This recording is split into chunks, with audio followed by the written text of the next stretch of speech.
India news पर भय्यू जी का सनसनीखेज खुलासा। रामलीला मैदान में टीम अन्ना को नहीं थी अन्ना के जान की परवाह। हेलीकॉप्टर डील रद्द करने की प्रक्रिया शुरू। रक्षा मंत्रालय ने इटली की कंपनी को जारी किया नोटिस। 7 दिन के अंदर मांगा जवाब। दिल्ली में चली राहुल की पाठशाला। मुख्यमंत्री पदाधिकारियों को दिए निर्देश। पश्चिम बंगाल, तमिलनाडु, यूपी और बिहार में कांग्रेस को बनाए मजबूत, तभी 2014 में मिलेगी पूरी फतह। बीजेपी ने अब दिल्ली में बदला चेहरा। प्रदेश अध्यक्ष बनाए गए विजय गोयल विजेंद्र गुप्ता की लेंगे जगह।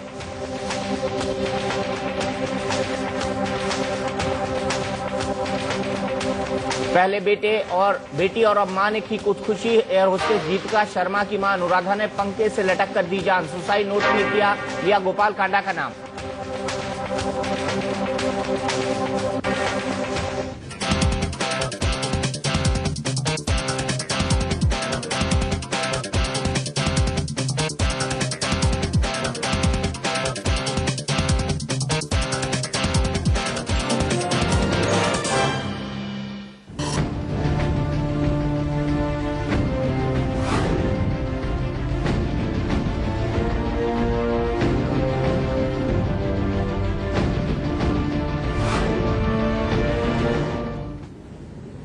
नमस्कार, मैं हूं दीपक चौरसिया।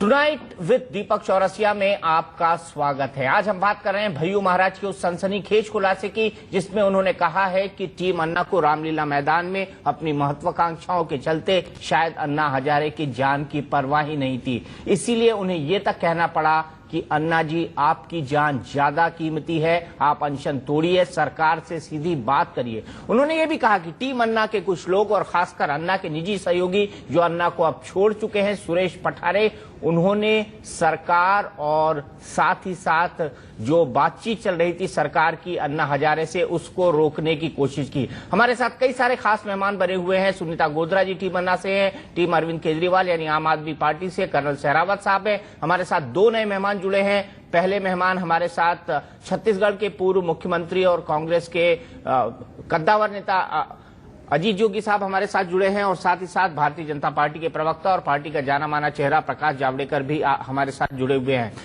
जोगी जी, सबसे पहले जब अरविंद केजरीवाल के इंटेंशन पर सवाल उठे थे कि वो ड्राइव कर रहे हैं अन्ना को, अन्ना ने कई बार उसको डिनाई किया, लेकिन फाइनली इस बात का खुलासा हो गया है कि अन्ना के साथ किस तरह का खेल खेला गया और उसके बाद टीम अन्ना अब कई भागों में बंट चुकी है, जिसका दर्द खुद अन्ना हजारे ने कल हमारे इंटरव्यू में जाहिर किया था। तो सरकार की तरफ से या कांग्रेस की तरफ से जो बातें पहले कही जाती थी आज वो सच साबित हो रही हैं। बिल्कुल सही कह रहे हैं आप।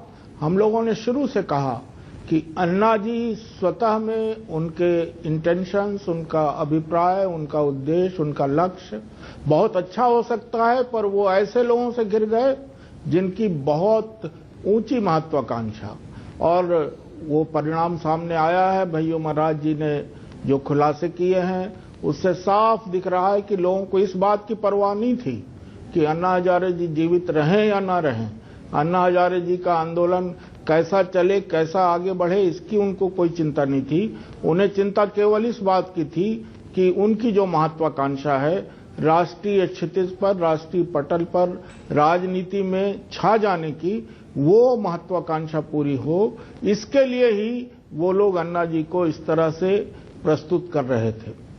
प्रकाश जावड़ेकर जी, आपको आभास था इस बात का, आपको इंडिकेशन थे? क्योंकि जिस तरह से घटनाक्रम हुआ, जिस तरह से रामलीला मैदान पर अगस्त क्रांति हुई और जिस तरह से आम आदमी पार्टी बनी, फिर जिस तरह से टीम अन्ना बटी, उस सबको देखने के बाद और भय्यू महाराज के इस खुलासे के बाद कि महत्वाकांक्षा मुद्दे पर हावी हो चुकी थी, आपको क्या लगता है ये शक आपके जहन में था पहले? नहीं, मैं पहले आपके शो पर पहली दफा आया हूं तो इसके लिए मुझे खुशी है, लेकिन इस विषय में मैं ज्यादा रुचि नहीं लेता क्योंकि वो उनका अंदरूनी मामला है। मैं पुणे से हूं, मैं अन्ना के पहले हर आंदोलन को 20 साल से देखा हूं। उनके हर आंदोलन के बाद नई टीम जुड़ती है, पुरानी टीम जाती है। थोड़ा उनका भी स्वभाव है और थोड़ा ये लोग जो सब जमा हुए थे उनकी भी महत्वाकांक्षा थी। किसने किसको यूज किया ये अलग मुद्दा है, उसमें मैं कोई बहस में नहीं पड़ना चाहता क्योंकि इसमें हमें कोई रुचि नहीं। वो उनका अंदरूनी मामला है, जो भी लोगों के सामने आएंगे उस तरह से होगा। उस तरह से होगा। मनीष, आप भी उसी इलाके से आते हैं जिस इलाके से प्रकाश जावड़ेकर जी आते हैं। आपने भी अन्ना को बहुत क्लोजली फॉलो किया है, क्या जानना चाहेंगे आप अजीत जोगी और अन्ना हजारे के बारे में प्रकाश जावड़ेकर जी से?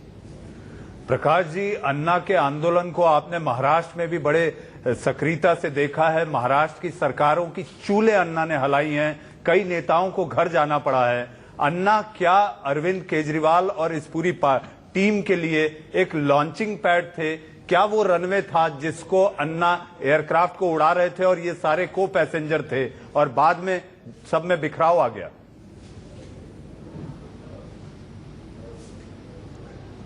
नहीं, मैं क्या इसका जवाब दूं? मुझे तो इसमें कभी ये हमारी कमेंट के विषय ही नहीं है। वो उनका अंदरूनी मामला है। जैसे मैंने कहा, एक अन्ना जी का स्वभाव है और वो इतिहास ये है कि हर आंदोलन में उनके नए साथी रहे हैं। पहले भाई वैद्य, डॉक्टर बाबा आढ़ाव, मोहन दारिया, हर आंदोलन में अलग अलग लोग उनके साथ रहे और फिर अलग अलग लोग आते रहे और जाते रहे। तो ये सिलसिला लगातार चल रहा है। अब जाके ये लोग अलग अलग पार्टी बनाए हैं। अन्ना जी मूल समझना चाहिए कि अन्ना जी ने जो आंदोलन से जागृति निर्माण किया या जिस तरह का रिस्पांस मिला वो समय का तकाजा था, लेकिन वो जेपी और वीपी के समय जो हुआ भ्रष्टाचार विरोधी आंदोलन की गूंज वैसे ही यहाँ हुई। लेकिन वीपी और जेपी मूलतः प्रकाश जी, लेकिन आपके पार्टी के अध्यक्ष मनीष जी, माफ कीजिएगा, प्रकाश जावड़ेकर जी के ऑडियो के साथ कुछ प्रॉब्लम है, उसको दुरुस्त करने की कोशिश करते हैं। सीधे चलते हैं अजीत जोगी साहब के पास। अजीत जोगी जी, इन तमाम जो सवाल भय्यू महाराज ने उठाए हैं, अरविंद केजरीवाल उसका जवाब नहीं देना चाहते, मनीष सिसोदिया भी नहीं देना चाहते। ये क्या इंडिकेशन करता है कि दाल में कुछ काला है या पूरी दाल ही काली है? हाँ, पूरी दाल ही काली है। अन्ना जी की टीम उनसे जुड़ी केवल ये सोच के कि उनकी आड़ में हम राजनीति में आगे आएंगे, एमपी का चुनाव लड़ेंगे, एमएलए का चुनाव लड़ेंगे, मंत्री बनेंगे, सरकार का हिस्सा बनेंगे, सत्ता आएगी हमारे हाथ में, और केवल इसी उद्देश्य से ये सारे लोग उनसे जुड़े हुए थे। और अब दूध का दूध, पानी का पानी हो गया। सबको सामने पता चल रहा है कि अन्ना जी के साथ जो लोग भी जुड़े थे उनका उद्देश्य बिल्कुल सही नहीं था। उनका उद्देश्य वो नहीं था जो अन्ना जी का रहा होगा, और इसीलिए ये आंदोलन छिन्न भिन्न हो गया, बिखर गया। और जिस तरह की आशा शुरू में देश के कुछ लोगों के बीच में जगी थी, विशेषकर जवानों में, नवयुवकों में, वो पूरी आशा अब धराशायी हो गई है। बिल्कुल, एक आशा टूटी है। शकील भाई, मैं आपके पास लौटूंगा, लेकिन जो दर्शक हमारे साथ अभी जुड़े हैं, हम बता दें कि भय्यू महाराज के उस खुलासे के बाद ये बहस शुरू हुई है जिसमें उन्होंने कहा था कि रामलीला मैदान में जो लोग अन्ना के इर्द गिर्द थे, शायद उनको उनकी जान की परवाह नहीं थी। इसीलिए भय्यू जी महाराज जो भी सरकार का संदेश उन तक पहुंचाने की कोशिश करते थे, अन्ना हजारे तक पहुंचाने की कोशिश करते थे, उसे सुरेश पठारे बीच में रोक देते थे। इसीलिए अनशन खिंचता रहा, इसीलिए सरकार से टू वे कम्युनिकेशन नहीं हो पाया। हालत यहां तक आ गई कि भय्यू महाराज को ये कहना पड़ा कि अन्ना साहेब ये आपकी जान के साथ खेल सकते हैं। क्या कहा है भय्यू महाराज ने, आइए सुनवाते हैं। क्या आपने अन्ना को कहा था कि अन्ना अब ये लोग आपकी जान से खेल रहे हैं? निश्चित तौर पर अन्ना के प्रति जो मेरी भावना है वो हमारे पितृ स्वरूप है, राष्ट्र के गौरव हैं। अन्ना ने जो सामाजिक योगदान दिया है, मानवता के लिए योगदान दिया है, उनके प्राण हमारे लिए सर्वोपरि थे। अगर वो स्वस्थ रहते हैं और अगर वो अधिक आयु को प्राप्त करते हैं तो निश्चित तौर पर राष्ट्र के विकास में, राष्ट्र के और समाज के विकास में वो अपना और योगदान बहुमूल्य दे सकते हैं।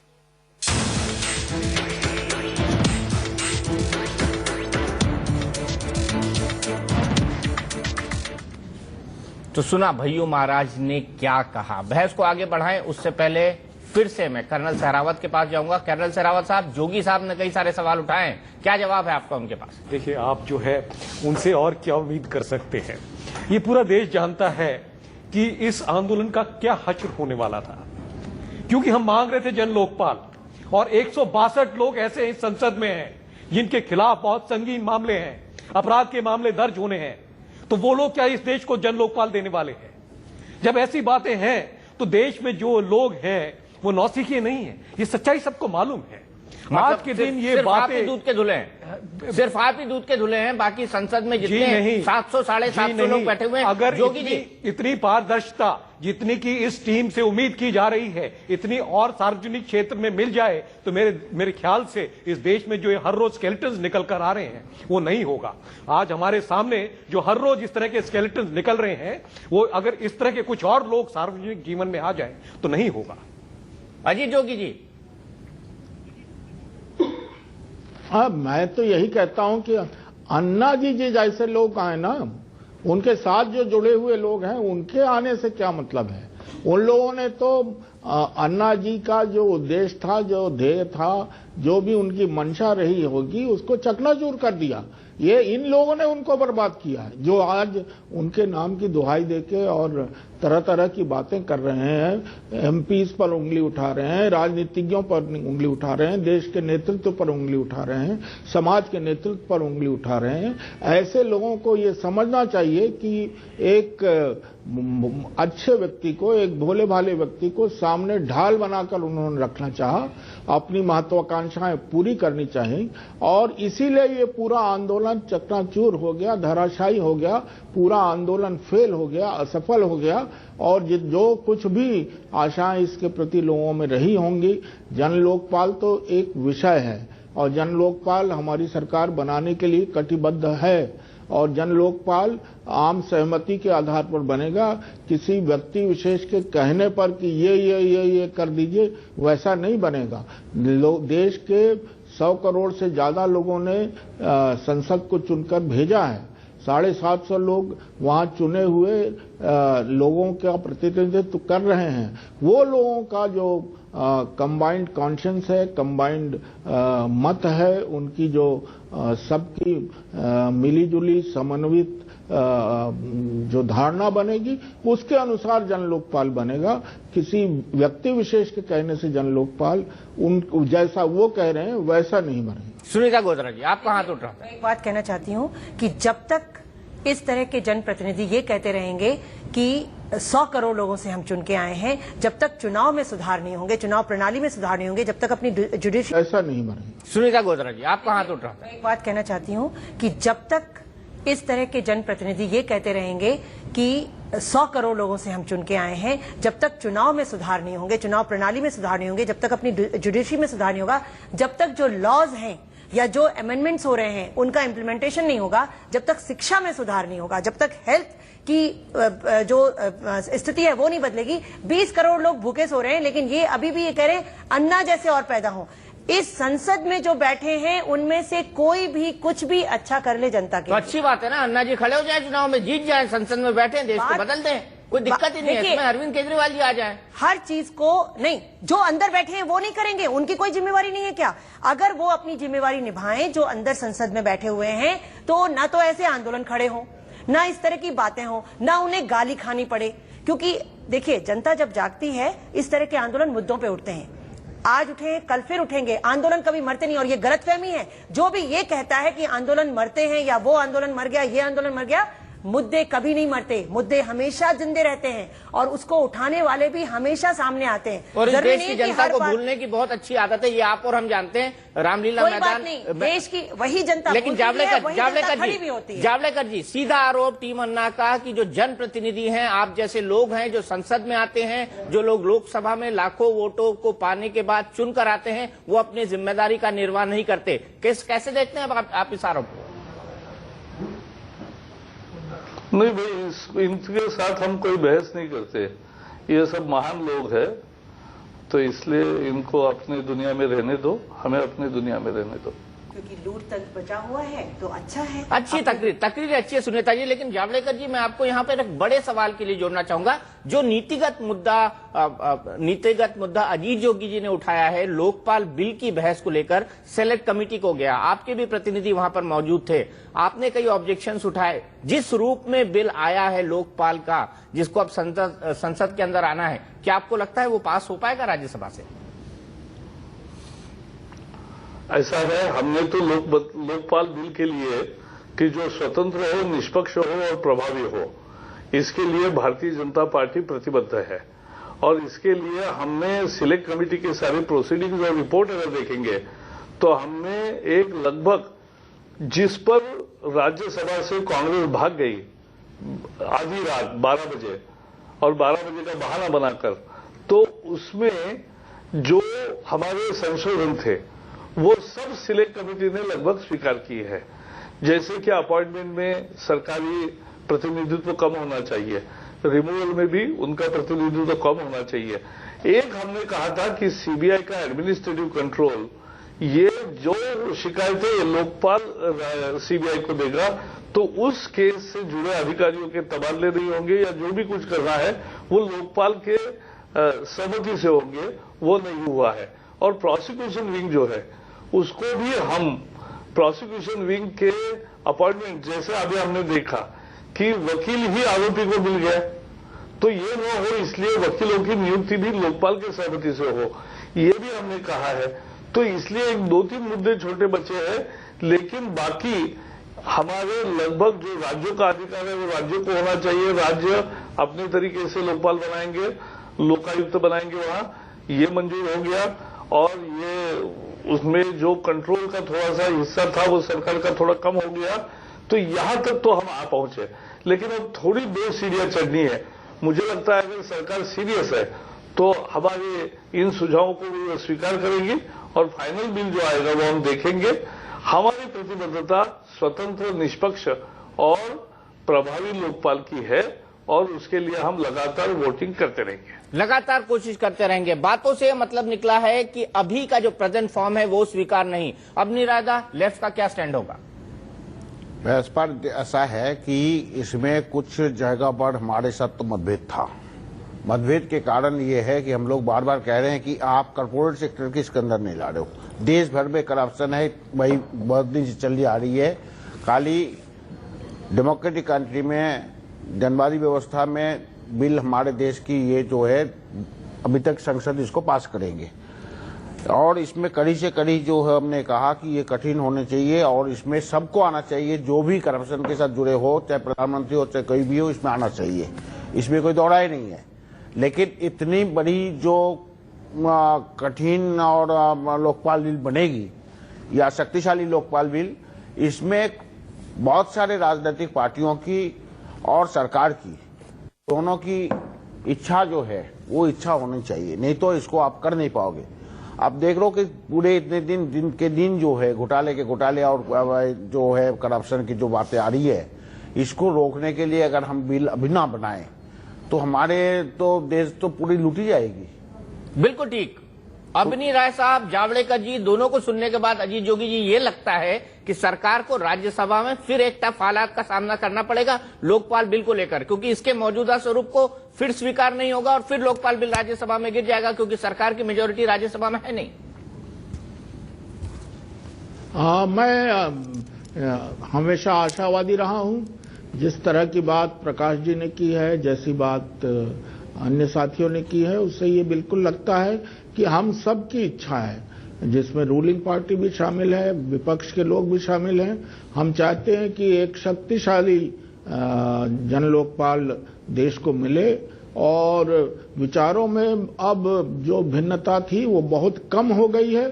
थोड़ी सी चीजें ऐसी बची हैं जिस पर आम सहमति बननी है और मैं व्यक्तिगत रूप से बहुत आशान्वित हूं कि ये जो छोटी छोटी बातें बच गई हैं उन पर जरूर आम सहमति बन जाएगी और ये बिल राज्यसभा से जरूर पारित होगा। ये सही बात है कि राज्यसभा में हम केवल अपनी ताकत से उसको पारित नहीं करा सकते, इसीलिए हम आम सहमति बनाने की कोशिश कर रहे हैं और इस आम सहमति को बनाने में सबका सहयोग मिलेगा, क्योंकि सबकी इच्छा है, सब चाहते हैं देश का एक एक नागरिक चाहता है कि भ्रष्टाचार को रोकने के लिए एक शक्तिशाली सशक्त जन लोकपाल बने, सशक्त लोकपाल, जन लोकपाल बने। लेकिन आपको लगता है प्रकाश जावड़ेकर जी, मौजूदा रूप जो है उसमें आप इसको मानेंगे? क्योंकि आपके सीरियस रिजर्वेशन है सीबीआई के रोल को लेकर, सीबीआई के उसके अपॉइंटमेंट को लेकर। आपको लगता है प्रेजेंट रूप में पास हो पाएगा राज्यसभा से? आप खुद राज्यसभा के सम्मानित सदस्य हैं। बिल्कुल ऐसा है कि सरकार संवेदनशील होगी तो इस बार वो अडंगा न लेकर और प्रेस्टीज का, फॉल्स प्रेस्टीज का मुद्दा न बनाकर वो सही बात को समझ रही है, वो स्वीकार करेगी। अब क्या है, सिलेक्ट कमेटी का एक्चुअली जो सिफारिशें है वो सीधे आनी चाहिए, क्योंकि सिलेक्ट कमेटी का लगभग एक राय से बना हुआ रिपोर्ट है, वो सदन की प्रॉपर्टी है, तो सदन के सामने वही अमेंडमेंट आनी चाहिए। दुर्भाग्य से सरकार ने कुछ अमेंडमेंट को सिलेक्ट कमेटी की सिफारिशों को स्वीकार नहीं किया है अपने बिल में। ये सरकार का अधिकार ही नहीं है, सदन का अधिकार है, और इसलिए सरकार अगर ये जिद छोड़ दे कि और सिलेक्ट कमेटी की, जावड़ेकर जी माफ कीजिएगा, आपके ऑडियो में कुछ प्रॉब्लम रह रही है, मैं अपने इंजीनियर को बोलूंगा वो ठीक करे। इस बीच एक बड़ी खबर आ रही है, उस पर जावड़ेकर जी मैं आपकी भी प्रतिक्रिया लूंगा, जोगी जी आपकी भी लूंगा।